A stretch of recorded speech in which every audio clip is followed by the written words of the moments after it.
وفا والصلاة والسلام على سید الرسل وخاتم الانبیاء وعلى آلہ واصحابہ نجوم الہدى اما بعد فاعوذ باللہ من الشیطان الرجیم بسم اللہ الرحمن الرحیم وَلَا تُجَادِلُوا أَهْلَ الْكِتَابِ إِلَّا بِالَّتِي هِيَ أَحْسَنُ إِلَّا الَّذِينَ ظَلَمُوا مِنْهُمْ وَقُولُوا آمَنَّا بِالَّذِي أُنزِلَ إِلَيْنَا وَأُنزِلَ إِلَيْكُمْ وَإِلَٰهُنَا وَإِلَٰهُكُمْ وَاحِدٌ وَنَحْنُ لَهُ مُسْلِمُونَ سبحانک لا علم لنا الا ما علمتنا انک انت العلیم الحکیم رب اشرح لی صدری ویسر لی امری واحلل عقدۃ من لسانی یفقہوا قولی آمنت باللہ صدق اللہ مولانا العظیم وصدق رسولہ النبی الکریم الامین۔ محترم حضرات، میں اپنے عزیز اور محترم بھائی جناب نوید ارشد صاحب کا شکر گزار ہوں کہ آپ کے ساتھ ایک خاص موضوع پر گفتگو کرنے کے لیے انہوں نے مجھے حکم ارشاد فرمایا، اور اللہ تبارک و تعالیٰ کا شکر ادا کرتا ہوں کہ میں ان کے حکم کی تعمیل کر رہا ہوں اور یہ سعادت مجھے حاصل ہو رہی۔ مطالعہ مذاہب اور خاص طور پر یہودیت، نصرانیت، اس پر گفتگو کرنے کے لیے مجھے حکم دیا گیا ہے۔ آپ سب علماء ہیں اور علم کی دنیا میں، علم کے میدان میں ایک عرصہ گزار چکے ہیں، اور ابھی بہت سا وقت آپ نے اسی میدان میں گزارنا ہے۔ اللہ تعالیٰ آپ کو کامیابیاں نصیب فرمائے۔ سیاسیات شرعیہ کا ایک اہم پہلو ہے کہ دین اسلام کو دوسرے مذاہب پر علم اور دلیل کے ذریعے برتر ثابت کیا جائے کہ اسلام غالب ہے، مغلوب نہیں ہے، اور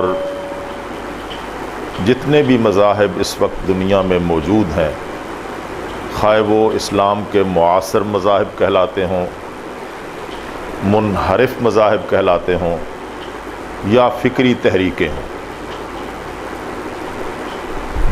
جنہیں ہم الحادی فکری تحریکیں کہہ رہے ہیں، ان سب پر علم اور دلیل کے اعتبار سے اسلام غالب ہے، اور ہمیں اس غلبے کو ثابت کرنا ہے۔ یہ سیاسیات شرعیہ کا ایک اہم پہلو۔ میں ابتدا میں صرف 2-3 منٹ میں ان اصطلاحات کی وضاحت کر دینا چاہتا ہوں۔ ایک ہے اسلام کے معاصر مذاہب، وہ عالمی سطح پر 3 شمار ہوتے ہیں: ہندو مت، یہودیت اور مسیحیت۔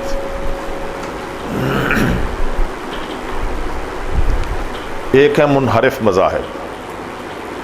ہم ان مذاہب کو اسلام کے منحرف مذاہب کہتے ہیں کہ جو اپنی نسبت اسلام کے ساتھ کرتے ہیں،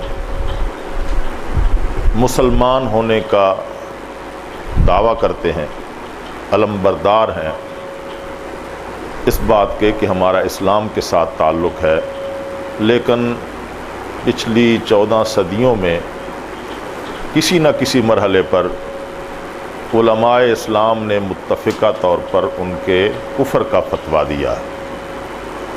وہ اسلام کے منحرف مذاہب ہیں۔ مثال کے طور پر اثنا عشری 12 اماموں کا جو تصور ہے اور اسے ہم اثنا عشری مذہب کہتے ہیں، علماء امت اس بات پر متفق ہیں کہ حضور سرور دو عالم صلی اللہ علیہ وسلم کے بعد ان صفات میں جن صفات میں وہ 12 اماموں کو مانتے ہیں، کسی ایک امام کا تصور بھی در حقیقت عقیدہ ختم نبوت کا انکار ہے، اور اسی انکار نے بہت سے مذاہب پیدا کیے۔ اثنا عشری مذہب کی کتنی شاخیں ہیں، بہائی ہیں، بابی ہیں، دوسری شاخیں ہیں۔ اسی طرح قادیانی جو عالمی سطح پر اسلام کا حصہ سمجھے جاتے ہیں، آج بھی جسے ہم عالمی برادری کہتے ہیں، وہ انہیں اسلام کے ساتھ ہی جوڑے رکھنا چاہتی ہیں، اور ہم سے یہ مطالبہ ہے، ہم پہ دباؤ ہے کہ انہیں مسلمان سمجھا جائے اور ان پر جو اقلیت ہونے کا قانون بنایا گیا ہے اسے ختم کیا جائے۔ عالمی برادری قادیانیوں کو مسلمانوں میں ہی شمار کرتی ہے۔ جب ہم کہتے ہیں کہ 1.5 ارب کی تعداد میں مسلمان ہیں، تو اس گنتی میں اثنا عشری بھی ہیں اور قادیانی۔ ان کے علاوہ جنہیں الہادی فکری تحریکیں کہا جاتا ہے، وہ نت نئی پیدا ہو رہی ہیں۔ وہ فتنہ انکار حدیث بھی ہے، اور اس کے علاوہ اس کی کئی شاخیں۔ ہر آنے والا دن ایک نئی تحریک کو، ایک نئی فکر کو جنم دیتا ہے اور پروان چڑھاتا ہے، اور مسلمانوں میں تشکیک پیدا کرنے، انہیں ان کی اپنی اعتقادی منزل سے گرا دینے کا جتنا بھی فلسفہ ہے اور جتنی بھی کوشش ہے، اسے ہم الہادی تحریکیں کہتے ہیں۔ اس وقت مجھے آپ کے سامنے انتہائی اختصار کے ساتھ گفتگو کرنی ہے یہودیت اور مسیحیت پر۔ ہندو مذہب پر گفتگو بہت ضروری ہے، لیکن چونکہ میرے موضوع کا حصہ نہیں ہے، تو آج اس کی ضرورت بہت شدت سے محسوس ہو رہی ہے کہ جب ہمارے پڑوس میں ایک ایسی حکومت آئی ہے جو بی جے پی کی ہے، نریندر مودی اس کا وزیر اعظم ہے، جو انتہا پسند ہندو ہیں۔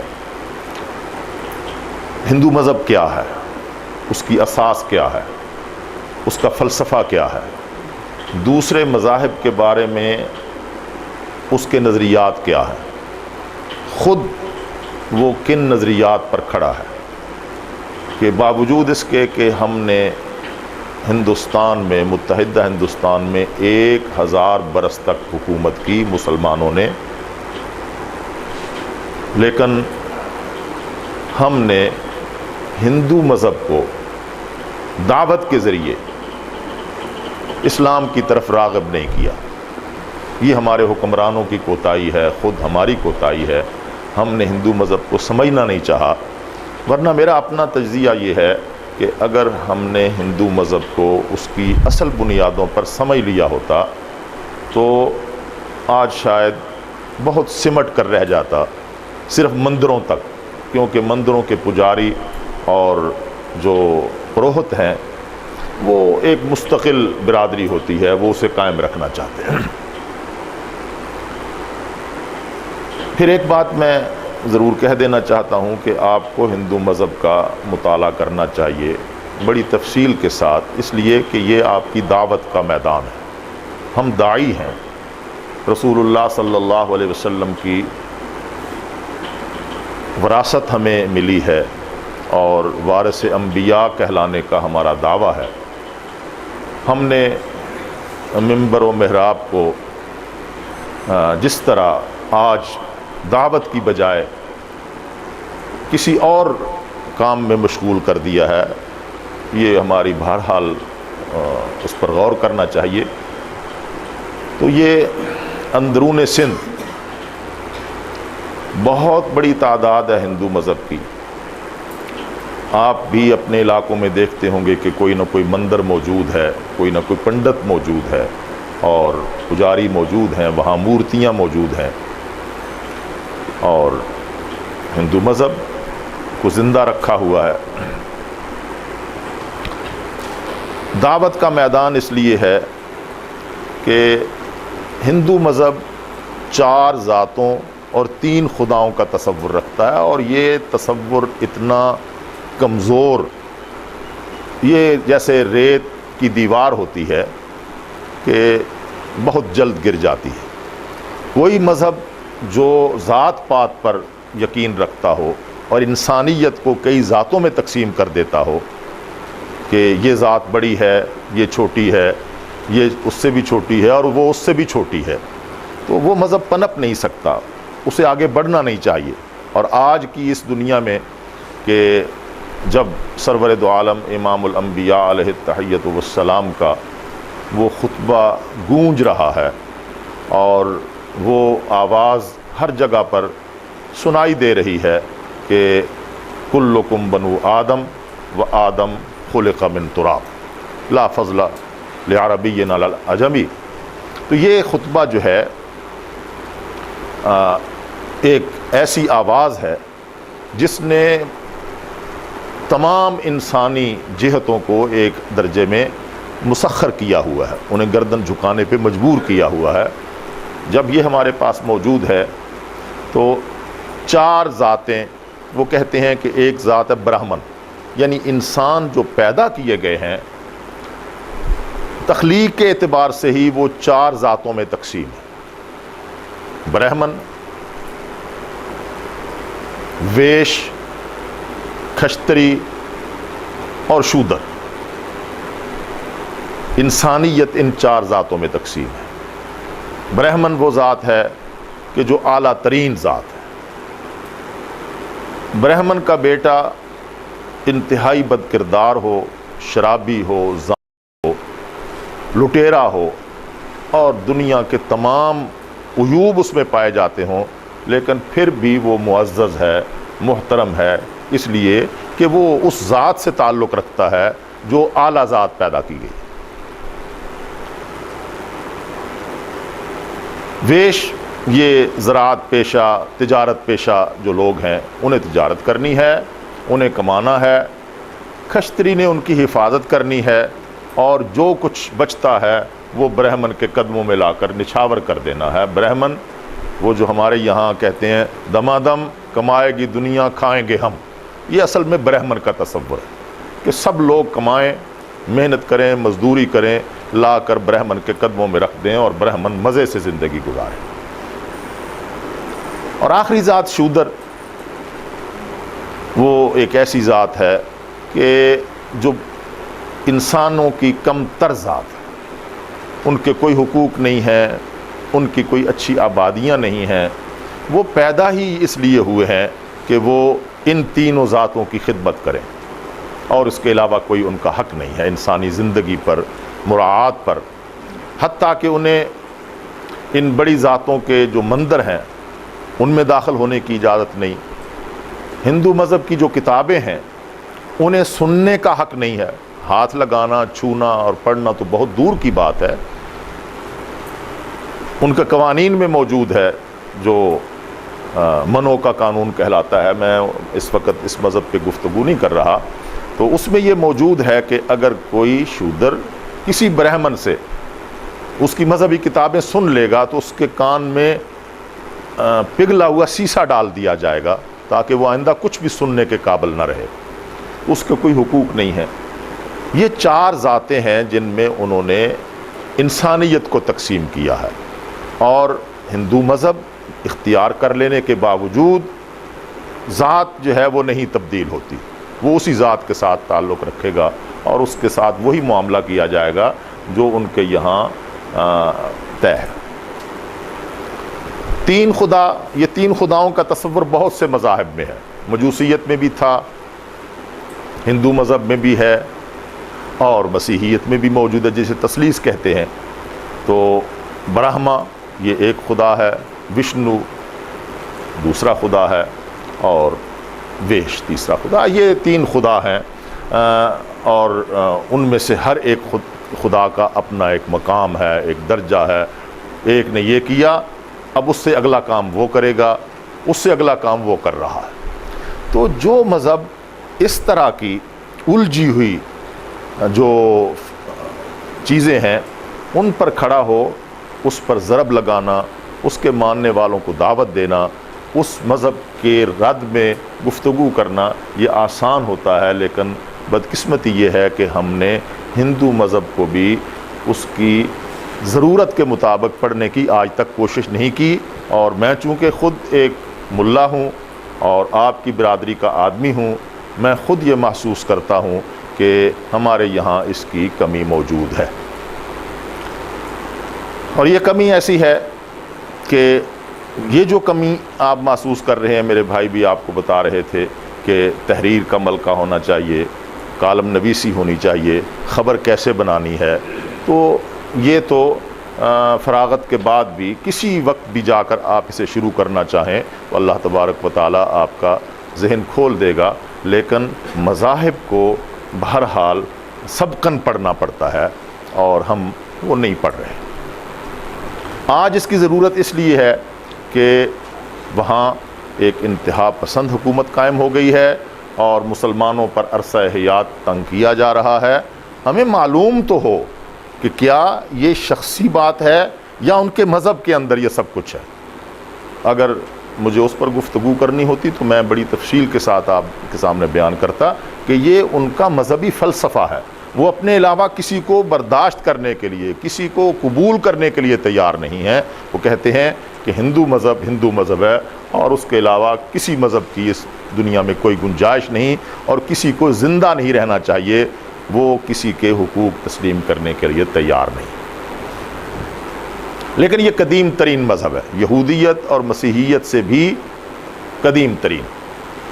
آپ نے قرآن مجید میں یہ پڑھا ہے کہ اللہ تبارک و تعالیٰ نے ایک بات ارشاد فرمائی کہ یضاہئون قول الذین کفروا من قبل وقالت الیہود عزیر ابن اللہ وقالت النصارى المسیح ابن اللہ ذالک قولہم بافواہہم یضاہئون قول الذین کفروا من قبل، کہ یہ اپنے سے پہلے کافروں کی ریس کرتے ہیں، ان کے پیچھے پیچھے چلتے ہیں۔ یعنی یہودیت نے جو کہا کہ عزیر اللہ کا بیٹا ہے، عیسائیوں نے جو کہا کہ مسیح اللہ کا بیٹا ہے، تو انہوں نے اپنے سے پہلے کافر مذہبوں کی ریس کی ہے، انہی کے نقش قدم پہ چلے ہیں۔ تو پہلا مذہب کون سے ہیں؟ یہی بت پرستی، یہ مظاہر پرستی، یہ تماثیل کا بنانا، مجسمے بنانا اور پھر ان کی عبادت کرنا، یہ ہندو مذہب۔ لیکن تاریخی ترتیب کے اعتبار سے دوسرا مذہب ہے یہودیت۔ یہودیت پر بھی میں اس وقت کوئی تفصیلی گفتگو اس لیے نہیں کروں گا کہ ہمارے اس ملک میں یہودیت ہمارے مد مقابل نہیں کھڑی ہے۔ عیسائیت تو ہر قدم پر ہمارے مقابلے میں کھڑی ہے، ہمیں چیلنج کر رہی ہے اور ہمیں دعوت دے رہی ہے۔ جیسے پہلوان ایک اکھاڑے میں اکیلا نکل کر لنگوٹ کس کے تیل لگا کر پھر حل میں مبارزن کہتا ہے کوئی میرا مقابلہ کرنے والا، آئے میدان میں آئے۔ تو اسی طرح عیسائیت تو لنگوٹ کس کر تیل مل کر حل میں مبارز، ہر جگہ پر وہ حل میں مبارز کہہ رہی ہے، مجھے اور آپ کو چیلنج کر رہی ہے عیسائیت اور آواز دے رہی ہے کہ آؤ ہمارا مقابلہ کرو۔ لیکن ہم اس کے مقابلے کے لیے ابھی تیار نہیں ہو رہے، اتر نہیں رہے، تو یہ ہماری بہرحال سوچ ہے، فکر ہے۔ تو یہودیت یہ قدیم ترین مذہب ہے ہندو مذہب کے بعد، اور آپ جانتے ہیں کہ حضرت یعقوب علیہ السلام کے 12 بیٹے تھے جنہیں بنی اسرائیل کہتے ہیں۔ ان میں ایک بیٹے کا نام یہودا تھا، یہود یا یہودا، اسی سے منسوب ہے یہودیت۔ اور ان 12 خاندانوں کو، 12 بیٹوں کی اولاد کو بنی اسرائیل کہا جاتا ہے۔ ان کا دعویٰ ہمیشہ سے یہ رہا ہے کہ نحن ابناء اللہ و احباؤہ، ہم اللہ کے بیٹے ہیں اور اللہ کے محبوب ہیں۔ یہ بھی 12 جس طرح ہندو مذہب 4 خاندانوں میں انسانیت کو تقسیم کرتا ہے، اسی طرح یہودیت 12 خاندانوں میں تقسیم کرتی ہے اس اللہ تبارک و تعالیٰ کی پسندیدہ جو قوم ہے اس کو۔ اور باقی جو لوگ ہیں جو ان 12 قبائل کے علاوہ پوری دنیا میں موجود ہیں، وہ سب کے سب ان کے پیروکار ہونے چاہیے، ان کے خدمت گزار ہونے چاہیے، اور ان کے لیے وہ کما کر لائیں اور یہ بیٹھ کر کھائیں، جیسے آج بھی یہودی اسی طرح کر رہے ہیں۔ 12 خاندان۔ اس مذہب کی جو مذہبی کتاب ہے وہ تورات بھی ہے، زبور بھی ہے، اور صحف ابراہیم اور صحف موسیٰ بھی ہیں جنہیں قرآن مجید نے ذکر کیا ہے۔ لیکن ہمارے سامنے مرتب شکل میں وہ بائبل کا جو پہلا حصہ ہے اس میں موجود ہے 39 کتابیں۔ جیسے آپ اپنے قرآن مجید کو 30 پارے کہتے ہیں، وہ 39 اجزاء ہیں جن پر مشتمل ان کی کتاب ہے۔ ایک کتاب ان کی تالمود بھی ہے، اس کی تشریح پر لکھی گئی کتابیں بھی ہیں، لیکن جسے ہم مذہبی ادب کہہ سکتے ہیں، ماخذ کہہ سکتے ہیں، کسی مذہب کو ثابت کرنے کے لیے جو ماخذ کا درجہ رکھتا ہے، یہودیت کا ماخذ صرف اور صرف بائبل کا عہد قدیم ہے۔ بائبل کا میں تعارف مختصر سا انشاءاللہ آپ کے سامنے عرض کروں گا جب میں مسیحیت پہ گفتگو کرنے لگوں، لیکن میں نے قرآن مجید کی جو آیت تلاوت کی ہے آپ کے سامنے اس کا مفہوم ہے، مجھے ترجمہ کرنے کی ضرورت نہیں ہے اور اس کی تشریح کی بھی ضرورت نہیں۔ وَلَا تُجَادِلُوا أَهْلَ الْكِتَابِ إِلَّا بِالَّتِي هِيَ أَحْسَنُ، اہل کتاب کے ساتھ مجادلہ کرو اس انداز سے جو اچھا انداز ہو۔ وہ اہل کتاب ہیں، وہ آسمانی وحی پر یقین رکھتے ہیں، وہ نبوت اور رسالت کا تصور رکھتے ہیں، وہ ایک خدا کی بات کرتے ہیں، یہ تمہارے درمیان مشترک چیزیں ہیں۔ آپ نے قرآن مجید میں تلاوت کی ہے کہ اللہ تبارک و تعالیٰ نے نبی کریم صلی اللہ علیہ وسلم سے فرمایا کہ قُلْ يَا أَهْلَ الْكِتَابِ تَعَالَوْا إِلَىٰ كَلِمَةٍ سَوَاءٍ بَيْنَنَا وَبَيْنَكُمْ، اس کلمے کی طرف آؤ جو ہمارے اور تمہارے درمیان مشترک ہے۔ وہ کیا ہے؟ اللہ نعبد الا اللہ، کہ ہم اللہ کے سوا کسی کی عبادت نہ کریں اور اللہ کا کسی کو شریک نہ ٹھہرائیں، اور ہم آپس میں ایک دوسرے کو اربابا من دون اللہ نہ بنائیں۔ یہ مشترک بات۔ تو ہمارے اور ان کے درمیان مشترک چیزیں کیا ہیں کہ آسمانوں کے اوپر عرش ہے، خدا کا وہاں جلوہ ہے، وہ آسمانوں سے وحی نازل کرتا ہے، فرشتوں کا وجود ہے، پھر وہ کسی کو نبی بناتا ہے، وحی نازل کرتا ہے، اس نے وحی نازل کی ہے، اس نے صحیفے بھیجے ہیں۔ یہ ہمارے اور ان کے درمیان مشترک چیزیں ہیں۔ تو ان مشترک چیزوں میں جو کتابیں جن کا ہم بھی اقرار کر رہے ہیں، اس کا ذکر میں بعد میں کروں گا کہ آج جس کو وہ تورات کہہ رہے ہیں، آج جس کو وہ زبور کہہ رہے ہیں، اس کی اسنادی حیثیت کیا ہے۔ تحریف ایک الگ چیز ہے کہ کتاب اپنی 80% اصلی شکل میں ہو، 20% کچھ تحریف ہو گئی ہو، یا 90% ہو اور 10% تحریف ہو گئی ہو، لیکن میرا دعویٰ تو یہ ہے کہ تورات اور زبور یا جو کتابیں پہلے نبیوں پر نازل ہوئی تھیں وہ اصلاً موجود ہی نہیں ہیں، ان کا کوئی وجود نہیں ہے اس وقت۔ جو کچھ ہمارے سامنے ہے یہ کچھ انسانوں کی لکھی ہوئی باتیں ہیں، اور اس پر یہ دعویٰ کر دیا گیا ہے کہ ہم نے روح القدس کے الہام سے لکھی ہے۔ اس میں پہلی 5 کتابیں جو بائبل کی پہلی 5 کتابیں خمسہ موسوی کہلاتی ہیں، اور انہیں اسفار خمسہ بھی کہتے ہیں، وہ کہتے ہیں، دعویٰ ان کا یہ ہے کہ یہ تورات۔ بہرحال تو یہ یہودی مذہب ہے۔ بالکل ہمیں یہ سمجھ لینا چاہیے کہ کبھی ایسا ہوا ہے کہ کچھ لوگوں نے یہ کہا کہ عزیر ابن اللہ، عزیر اللہ کا بیٹا ہے، لیکن وہ انہوں نے عزیر کو خدائی میں شریک کرنے کے تصور سے نہیں کہا۔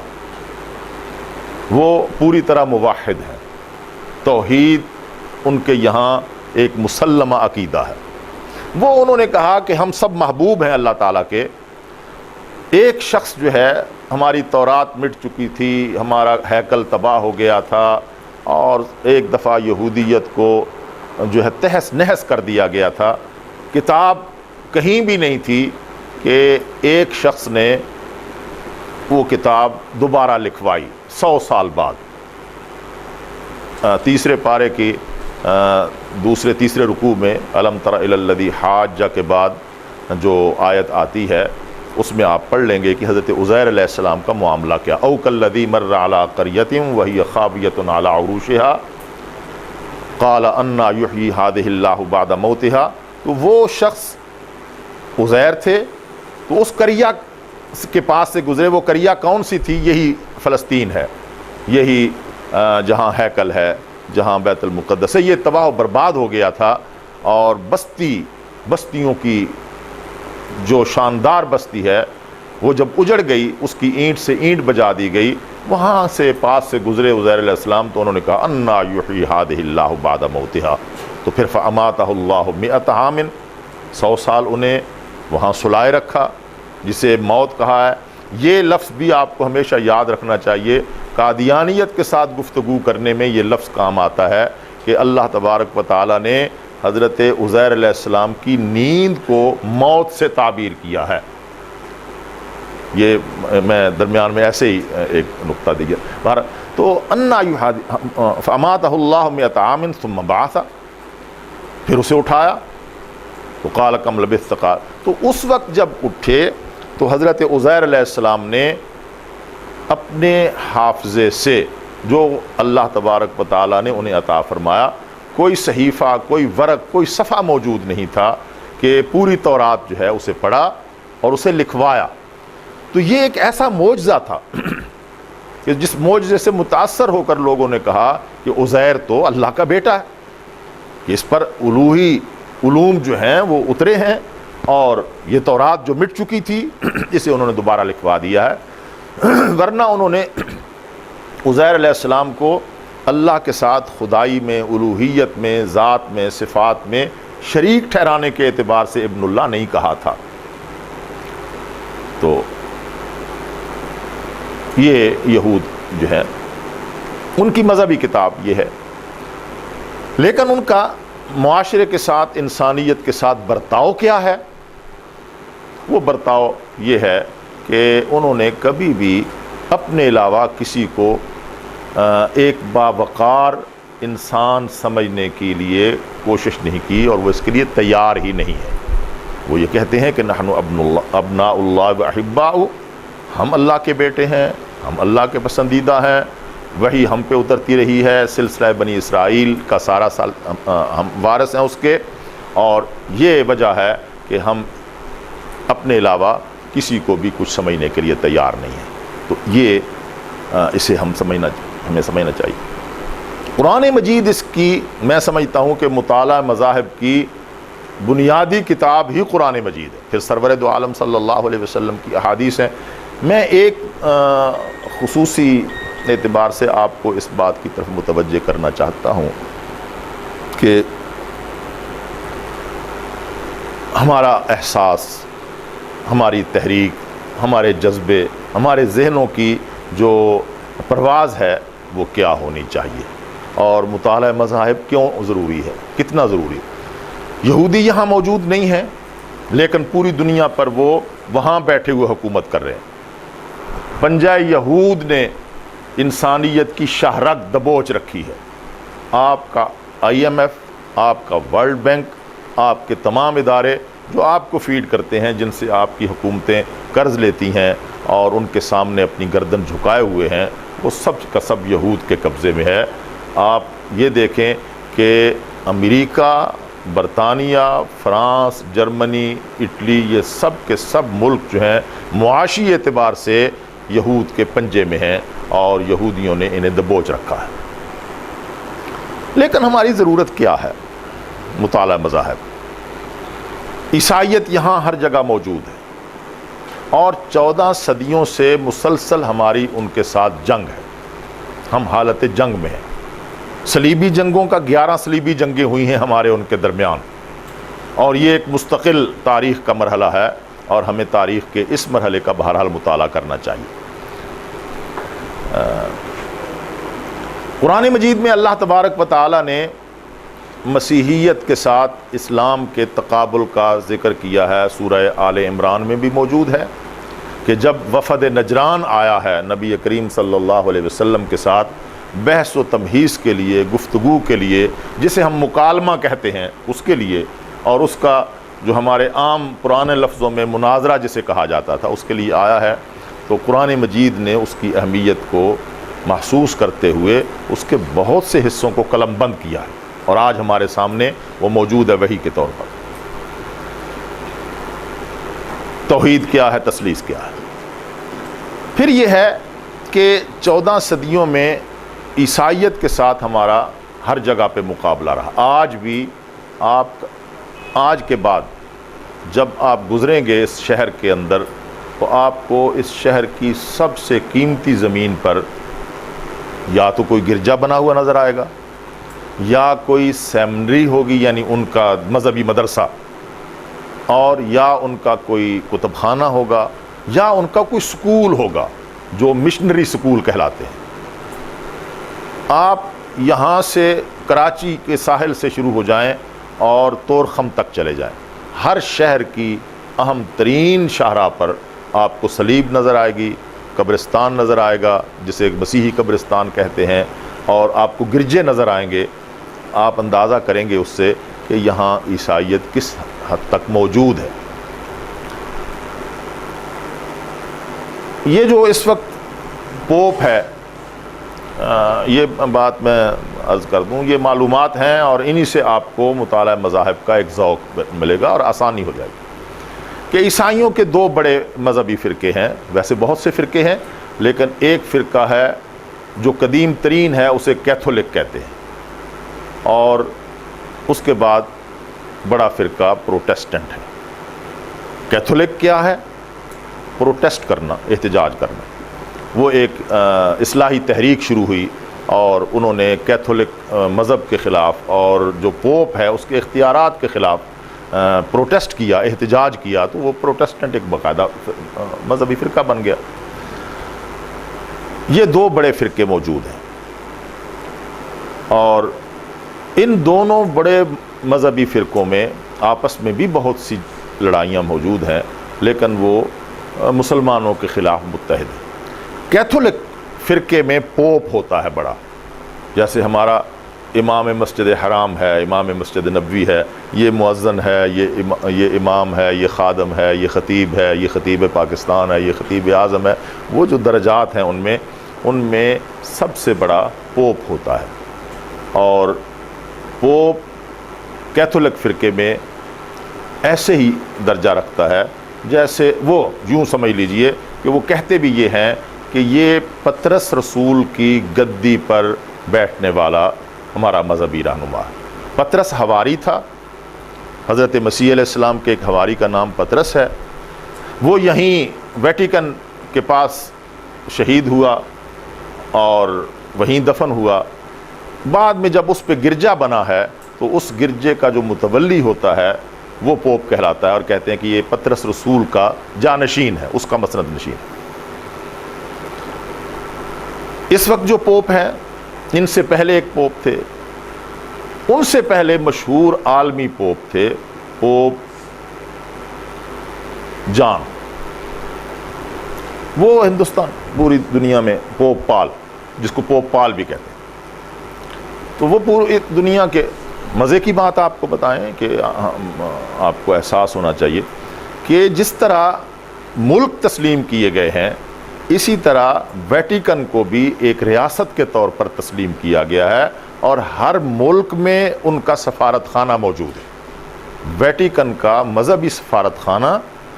لہٰذا پوپ کو جہاں کہیں دنیا میں جائے گا اسے ایک سربراہ مملکت کا پروٹوکول دیا جائے گا، اس کا استقبال اس طرح ہوگا، حکومتیں مجبور ہیں کہ اس کے رہن سہن کا، اس کی سیکورٹی کا انتظام اس طرح کریں جس طرح کسی دوسرے ملک کا سربراہ آتا ہے تو وہ اس کا استقبال کرتے ہیں۔ پوپ کو یہ درجہ حاصل ہے اور ہر ملک میں اس کا سفارت خانہ موجود ہے۔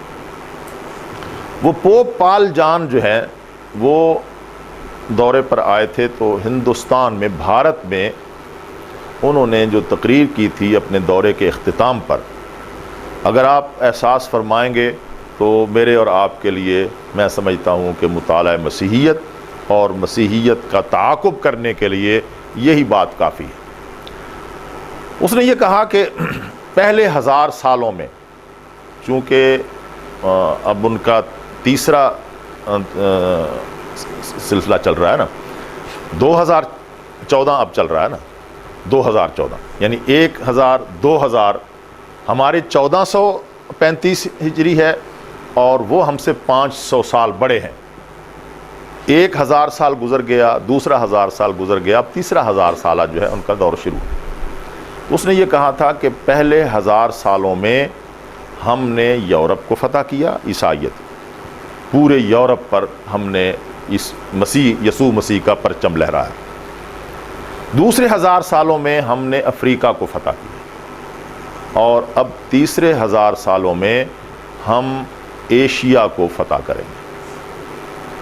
ایشیا جہاں ہم بیٹھے ہیں، ایشیا جہاں مکہ ہے، جہاں مدینہ ہے، اور یہ پورا خطہ جو ہے، اور یہودیت کے تعاون سے وہ جو کہتے ہیں کہ ہم خیبر واپس لیں گے، یہودی کہتے ہیں کہ یثرب ہم واپس لیں گے، یہ ہمارا شہر ہے، تو یہ سب باتیں ہوائی باتیں نہیں ہیں، اس کے لیے ان کی حکمت عملی ہے، اس کے لیے اللہ تبارک و تعالیٰ انہیں ناکام فرمائیں گے، یہ ہمارے عقیدے کی بات ہے، اللہ تعالیٰ ہم میں سے کسی سے کام لے لیں گے، لیکن جو ان کی کوشش ہے، جو تگ و دو ہے، بہرحال ہمیں اس کا ادراک ہونا چاہیے۔ تو مسیحیت کے لیے اس میدان کو انہوں نے اپنے آئندہ 1000 سالوں کے لیے منتخب کیا ہوا ہے، اور یہی وجہ ہے کہ آج کی مسیحیت وہ مسیحیت نہیں رہی۔ آج اس وقت مسیحیت یہ تھی کہ ہم کہتے تھے کہ یعنی ہندوستان میں باوجود اس کے کہ 250 سال یا 150 سال تک انہوں نے ہم پر حکومت کی ہے، برطانوی سامراج نے، اور وہ عیسائی تھے، لیکن مسلمانوں میں مولانا رحمۃ اللہ کرانوی نے، مولانا محمد قاسم نانوتوی نے، اور ڈاکٹر وزیر خان نے، اور آل حسن موہانی نے، ان لوگوں نے عیسائیت کے جو مطالعے کا ایک ذوق پیدا کیا اور رد عیسائیت پہ کام کیا، اس کے نتیجے میں مسیحیت جو ہے وہ پٹ گئی۔ اس وقت بھی برطانوی سامراج کے سائے میں پادریوں نے یہاں آ کر یہ کہا تھا کہ اس خطے کے ایک ایک گلی اور ایک ایک کوچے میں مسیح کا پرچم لہرائے گا۔ اللہ تبارک و تعالی ہمارے اکابر علماء کی قبروں پر کروڑوں رحمت نازل فرمائے، جنہوں نے سینہ تان کر کھڑے ہو کر مقابلہ کیا، علم کی دنیا میں مسلمانوں کا ایمان محفوظ کیا اور عیسائیت کو شکست دی، اور اس کی سب سے بڑی جو شخصیت ہے وہ مولانا رحمۃ اللہ کرانوی کی ہے، اور پھر اس کے بعد مولانا محمد قاسم نانوتوی اور دارالعلوم دیوبند اس نے اس کا مقابلہ کیا۔ آج جب وہ یہ کہتے ہیں کہ ایشیا کو ہم فتح کرنے جا رہے ہیں، تو آج ان کی حکمت عملی تبدیل ہوئی ہے۔ آج انہوں نے یہ کیا ہے کہ کوئی آدمی عیسائی ہو یا نہ ہو، آپ نے سنا ہے اور یہاں بھی سنا ہوگا کہ لارڈ میکالے نے جب ایک نیا نظام تعلیم یہاں دیا تو اس میں یہ کہا کہ اسے پڑھنے کے بعد اگر کوئی مسلمان عیسائی نہ بھی ہوا تو یہ تو ہوگا کہ وہ مسلمان نہیں رہے گا۔ اب انہوں نے تحریکیں اٹھائی ہیں کہ مسلمان عیسائی نہیں ہوتا تو نہ ہو، لیکن وہ مسلمان بھی نہ رہے، ان کی پشت پناہی ہو رہی ہے، ان پہ سرمایہ خرچ کیا جا رہا ہے، اور جو لوگ ان کے سرمایہ پر پل رہے ہیں ان کے لیے مراعات ہیں، ان کے لیے پوری دنیا کے ویزے ہیں، ان کو ویٹیکن میں بلا کر ان کو کا استقبال کیا جاتا ہے مسلم رہنما کے طور پر۔ وہ کہتے ہیں کہ تم مسلم رہنما ہی رہو لیکن کام ہمارا کرو۔ تو یہ حکمت عملی ان کی تبدیل ہوئی ہے۔ اس حکمت عملی کو ہمیں سمجھنا چاہیے اور ہمیں اس کا مقابلہ کرنے کے لیے تیاری کرنی چاہیے. مطالعہ مسیحیت کی ضرورت. اور ویسے اعتقادی طور پر ضرورت کیا ہے؟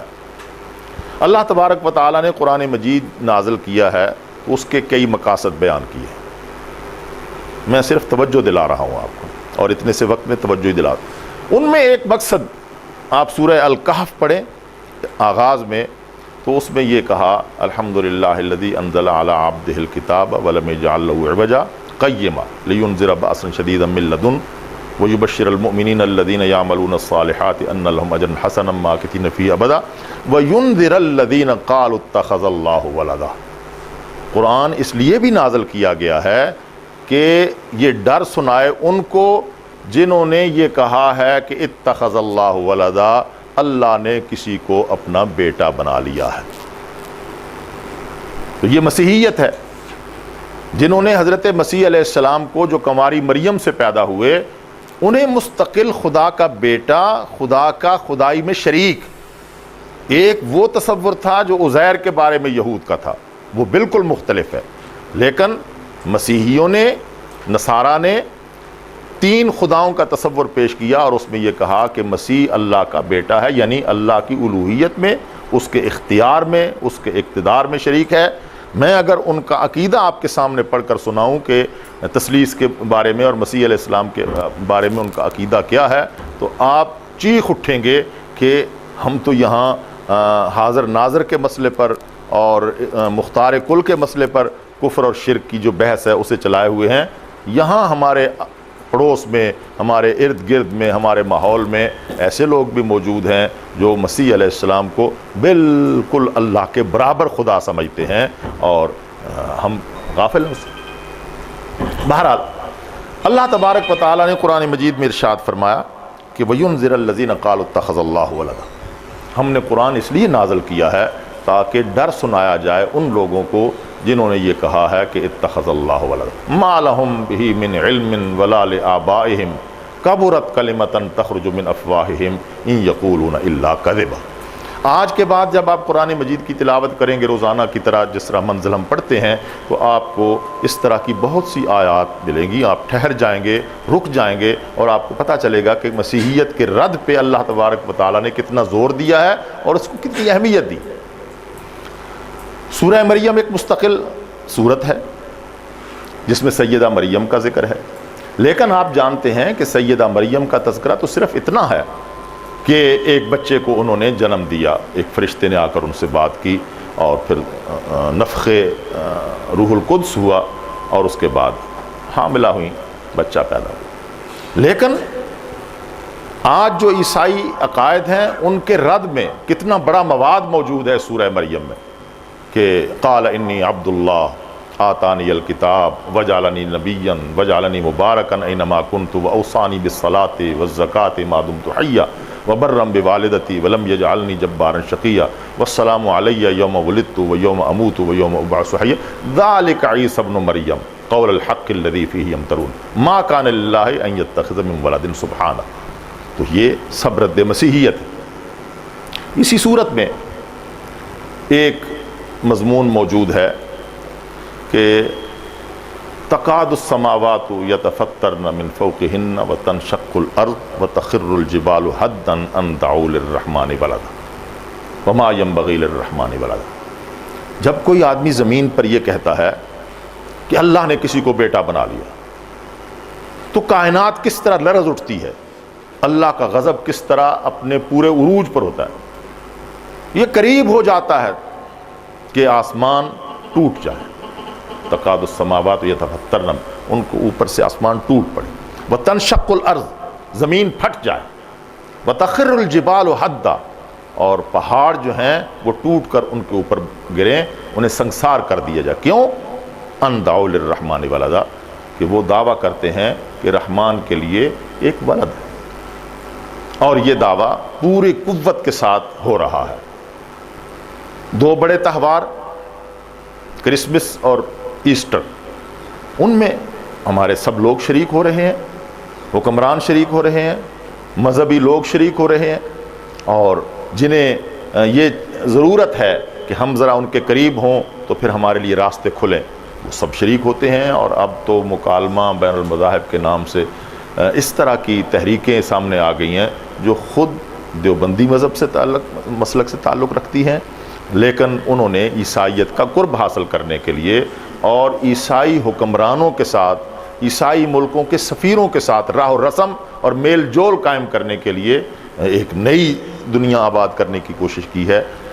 حالانکہ یہ بات ہمیں ذہن میں رکھنی چاہیے کہ مسیحی مسلم تعلقات، ان کی اپنی تاریخ بھی ہے اور ان کے درمیان رواداری تو ہو سکتی ہے، ہم آہنگی نہیں ہو سکتی۔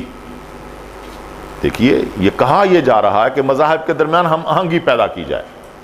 کیسے ہم آہنگی پیدا ہو سکتی ہے توحید اور تثلیث کے درمیان؟ کیسے ہم آہنگی پیدا ہو سکتی ہے ان کے درمیان اور ہمارے درمیان جو یہ کہتے ہیں کہ محمد صلی اللہ علیہ وسلم اللہ کے نبی اور رسول نہیں ہے، قرآن اللہ کا کلام نہیں ہے، یہ وحی الہی نہیں ہے، یہ محمد کا اپنا گھڑا ہوا کلام ہے۔ اور محمد علیہ باللہ جھوٹ بولتے تھے کہ انہوں نے کہا کہ مجھ پر وحی نازل ہوتی ہے۔ جو لوگ اس طرح اور یہ جو گستاخانہ خاکے چھپتے ہیں، یا تو یہ یاد رکھنا چاہیے کہ گستاخانہ خاکے اس لیے چھپتے ہیں کہ یہ ان کا مذہب ہے، ان کے عقیدے اور ایمان کا تقاضا ہے کہ وہ نبی کریم صلی اللہ علیہ وسلم کے ساتھ اس طرح کا رویہ رکھیں۔ وہ حضور صلی اللہ علیہ وسلم کو کذاب اور مفتری کہتے ہیں علیہ باللہ، خاکم بدہن نقل کفر نباشر، وہ کہتے ہیں کہ وہ کذاب اور مفتری ہے۔ کوئی جبریل نہیں آتا تھا، کوئی وحی نازل نہیں ہوتی تھی، کوئی رسالت نبوت نہیں تھی، وہ سب کا سب ایک ڈھونگ تھا اور انہوں نے جو ہے دنیا کو اپنے پیچھے لگا لیا۔ تو ہم ان کے ساتھ کیسے ہم آہنگ ہو سکتے ہیں؟ ہماری ان کے ساتھ دوستی کیسے ہو سکتی ہے؟ قرآن مجید میں بڑی تفصیل کے ساتھ یہ بات ہوئی ہے اور اس پہ علماء اسلام کا ایک پورا علم کلام موجود ہے کہ کفار کے ساتھ موالات کا کیا حکم ہے۔ تو وہاں یہ فرمایا کہ زمین و آسمان ٹوٹ پڑے۔ آپ نے صحیحین میں ایک حدیث پڑھی ہے، اس کی طرف میں آپ کو متوجہ کرنا چاہتا ہوں، پھر میں آپ کو کچھ تعارف کراؤں گا مسیحی مذہب کا۔ حضرت نبی کریم امام الانبیاء علیہ التحیۃ والسلام نے فرمایا کہ قال اللہ تعالی، اللہ تعالیٰ فرماتے ہیں، یعنی پھر یہ حدیث قدسی ہو گئی کہ کذبنی ابن آدم و شتمنی، کذبنی ابن آدم و شتمنی، آدم کا بیٹا میری تکذیب کرتا ہے اور مجھے گالی دیتا ہے، میری تکذیب کرتا ہے، جھٹلاتا ہے مجھے اور مجھے گالی دیتا ہے۔ اما تکذیبہ ایایا فکذا وکذا، آپ نے پڑھا ہے کہ تکذیب کرنے کا معنی کیا ہے کہ وہ جب یوں کہتا ہے تو یہ میری تکذیب ہے، لیکن اما شتمہ ایایا، اس کا مجھے گالی دینا۔ دیکھیے گالی کے معاملے میں ہم بہت حساس ہیں، کوئی ہماری ماں باپ کو گالی دے برداشت نہیں کرتے، کوئی ہمارے اساتذہ کو گالی دے برداشت نہیں کرتے، کوئی اس سے اوپر چلا جائے جیسے ہم اپنی جانیں قربان کر رہے ہیں کہ کوئی آدمی امہات المومنین کو گالی دے، کوئی صحابہ اکرام کو گالی دے، تبرہ کرے، برداشت نہیں کرے، کوئی نبی کریم صلی اللہ علیہ وسلم کو گالی دے۔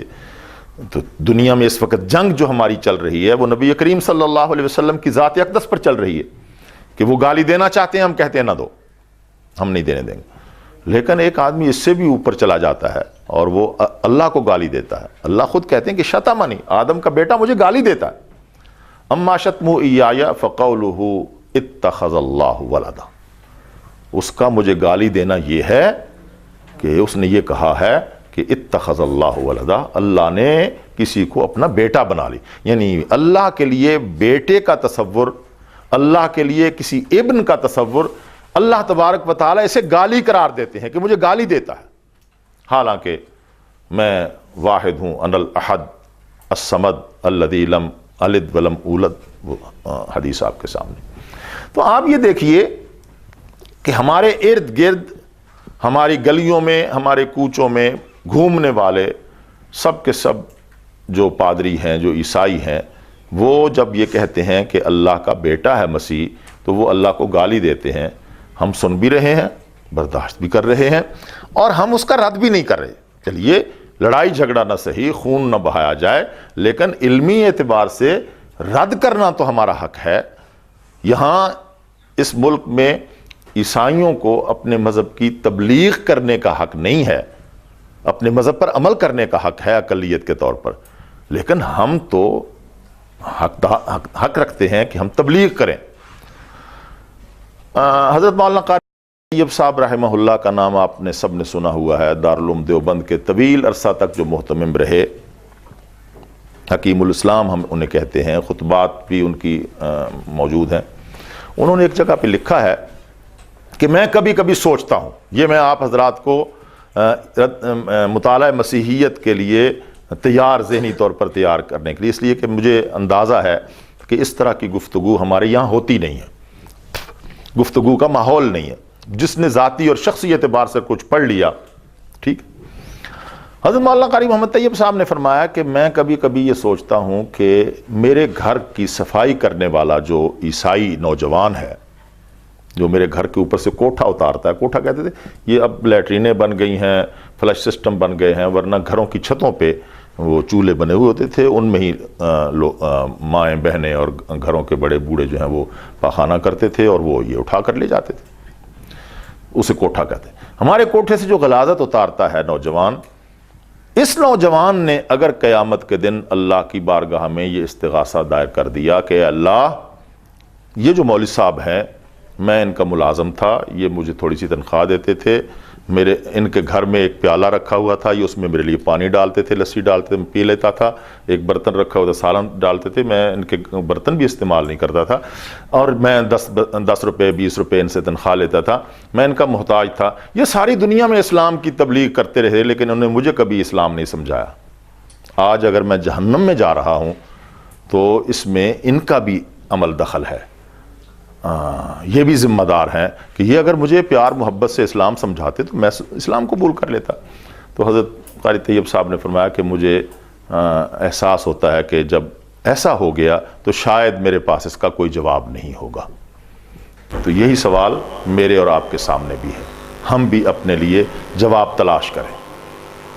ایک اور بات، ہر سال عیسائی مذہب کے لوگوں کی ایک رپورٹ چھپتی ہے، ان کے رسالے چھپ رہے ہیں، اور انٹرنیٹ پہ تو بہت سی باتیں آ گئی ہیں، آپ کو تو یہ مینجمنٹ، لیڈرشپ مینجمنٹ میں جو ہے یہ سب کچھ سکھایا جا رہا ہے۔ تو آپ دیکھ لیں کہ عیسائی دنیا نے اودھم مچایا ہوا ہے انٹرنیٹ پہ اسلام کے خلاف۔ اعتراضات وہی 11-12 ہیں، کوئی نئی بات نہیں ہے۔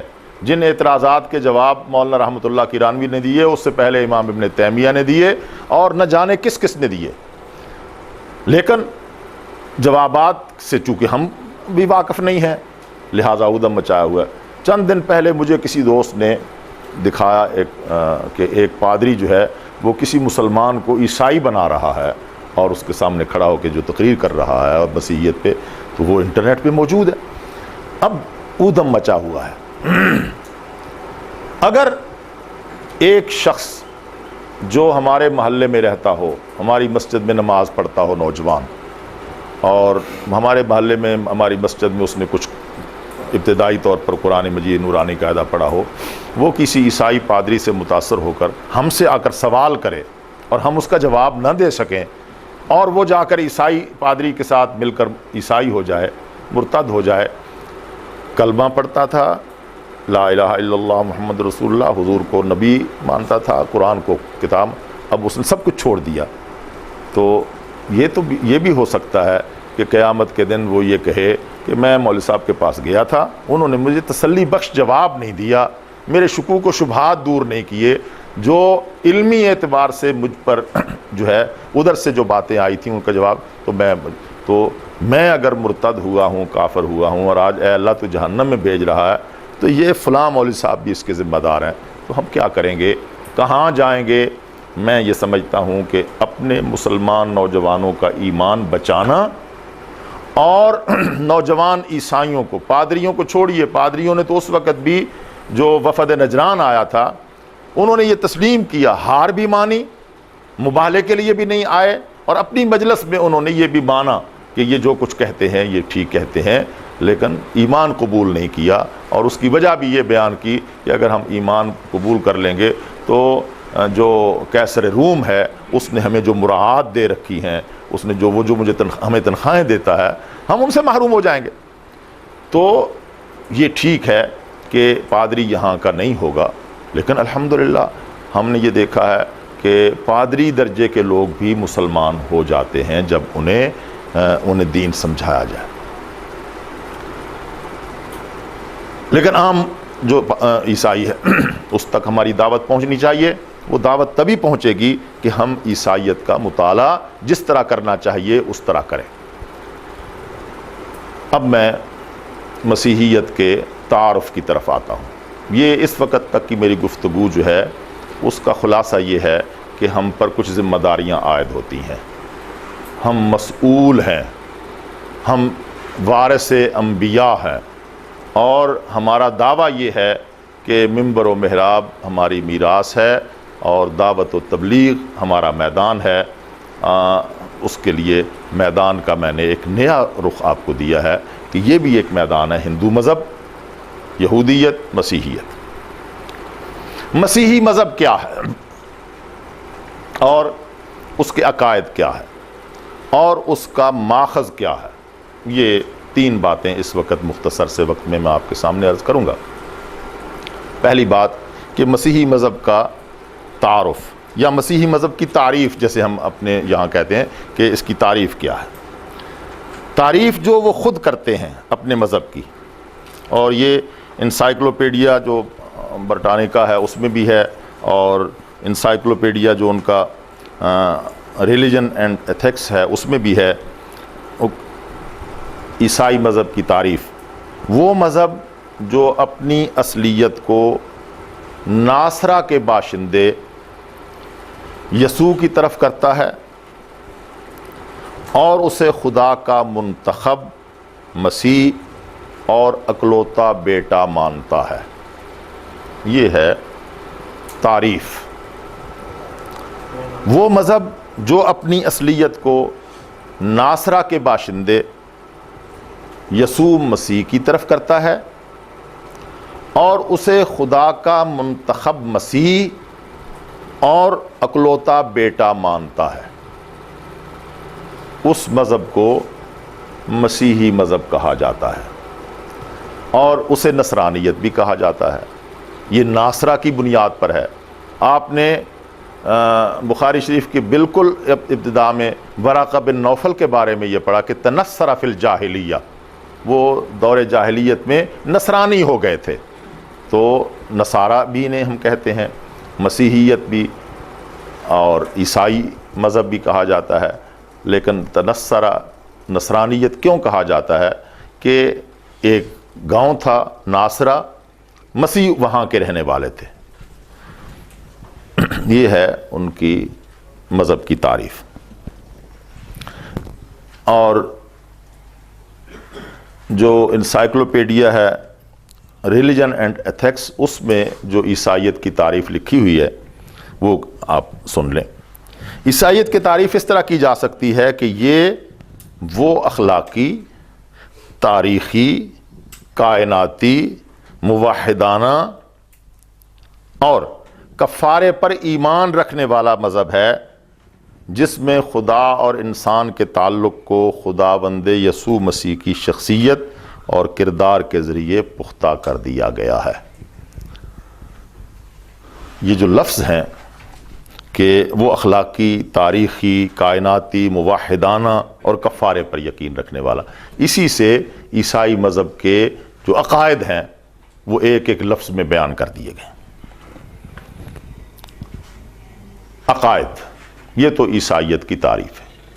عقائد کیا ہے؟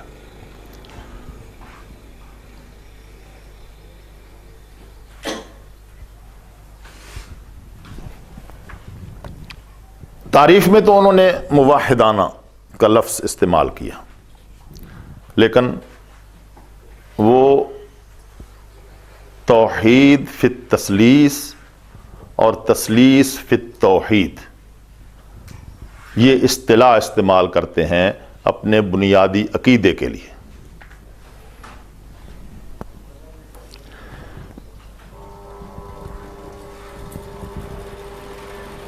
عقیدہ کیا ہے؟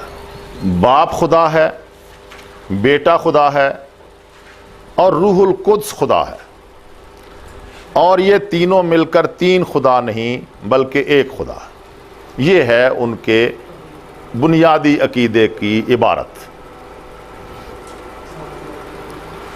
یہ ہم کہتے ہیں کہ یہ ایک الجھا ہوا ہے، یہ ایک پہیلی ہے، یہ ایک چیستان ہے، یہ نہ سمجھ آنے والی، لیکن جب وہ نہیں سمجھا پاتے تو آخر میں وہ یہی کہتے ہیں کہ یہ ایک خدائی بھید ہے جسے بغیر سمجھے ہوئے مان لینے کا نام مسیحیت ہے۔ باپ خدا ہے، بیٹا خدا ہے، روح القدس خدا ہے، اور یہ تینوں مل کر تین خدا نہیں بلکہ ایک خدا ہے۔ یہ مسیح کے بارے میں، یعنی باپ تو الگ رہا، بیٹے کے بارے میں یہ چار پہلو ہیں عقیدے کے۔ نمبر 1 تجسم اور حلول، نمبر 2 مصلوبیت، نمبر 3 موت پر فتح یابی، حیات ثانیہ، اور نمبر 4 کفارہ۔ صلیب مقدس کیا ہے؟ آپ دیکھتے ہوں گے کہ ہر گرجے کے باہر صلیب کا نشان ہے۔ مسیحی اپنے گلے میں ایک سنہری زنجیر کے ساتھ صلیب لٹکاتے ہیں۔ مسیحی صبح اٹھتا ہے تو وہ اپنی پیشانی پر صلیب بناتا ہے، اپنے سینے پر صلیب بناتے ہیں۔ یہ اچھا ایک اور بات میں عرض کر دوں کہ کبھی یہ نہیں کہیں کہ مسیح کو پھانسی دیا گیا، یہ لفظ آپ اپنے ذہن میں رکھ لیں کہ مسیح کو پھانسی نہیں دیا گیا، مسیح کو صلیب دیا گیا ہے۔ ٹھیک ہے، پھانسی ہوتا ہے رسی گلے میں ڈال کر اس کو لٹکا دینا، یا ایک رسی لٹک رہی ہو اس کے اندر اس کا گلا رکھ دینا اور اس کو نیچے سے اس کا وہ تختہ ہٹاتے ہیں تو وہ گردن کا منکا ٹوٹ جاتا ہے، اس کو کہتے ہیں پھانسی دینا۔ پھانسی نہیں دیا، جب آپ کہیں گے کہ پھانسی دیا، وہ کہتے ہیں جی پھانسی نہیں دیا، صلیب دیا گیا۔ صلیب لکڑی کی ایک اس طرح بڑی لکڑی، اس کے اس طرح دوسری لکڑی گاڑ دی جاتی ہے، تو یوں آدمی کو اس کے ساتھ باندھ دیا جاتا ہے، یا اس کے پاؤں اور ہاتھوں میں میخیں ٹھوک دی جاتی ہیں۔ جو کچھ بائبل نے، اناجیل نے کہا ہے مسیح علیہ السلام کے بارے میں، وہ ایسا ہی ہے کہ میخیں ٹھوک دی گئیں اور یوں اس وقت تک اس کو لٹکا کے رکھتے ہیں جب تک وہ جان نہیں دے دیتا، چونکہ میخیں ٹھوکی گئی ہیں، خون بہہ رہا ہے اور نیزہ بھی اسے مارتے ہیں، تو وہ صلیب ہے، پھانسی نہیں ہے۔ میں نے کئی جگہ پر جو ہے یہ دیکھا ہے کہ بعض ہمارے حضرات عیسائیوں سے اس بات پر لاجواب کہتے پھانسی دیا، ان کو پھانسی تو نہیں۔ بہرحال صلیب کا نشان یوں ہی بنتا ہے، ایک جیسے ٹی بناتے ہیں انگلش میں، وہ صلیب۔ اب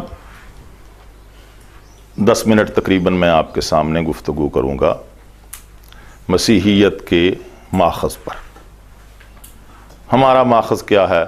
قرآن، حدیث، آثار صحابہ، پھر ہم ادلہ اربع قرار دیتے ہیں کہ قرآن ہے، حدیث ہے، قیاس ہے، اجماع ہے، ادلہ اربع۔ ان کا واحد ماخذ بائبل۔ یہ بائبل، یہ واحد ماخذ ہے، کلام مقدس جس کو کہتے ہیں۔ یہ چونکہ میرے پاس اس وقت جو ہے وہ کیتھولک والوں کی ہے، اس کا ترجمہ وہ کرتے ہیں کلام مقدس، اور جو پروٹسٹنٹ والی ہے وہ اس کا ترجمہ کرتے ہیں کتاب مقدس۔ مزے کی بات یہ ہے کہ دونوں فرقے ہی اپنی کتاب کے نام پر متفق نہیں ہیں۔ ہمارا نام، یہ قرآن کا تو کوئی مقابلہ نہیں ہے نا، قرآن مجید کا ایک نام ہے، اور وہ نام بھی ایسا ہے جو قرآن مجید کے اندر موجود ہے۔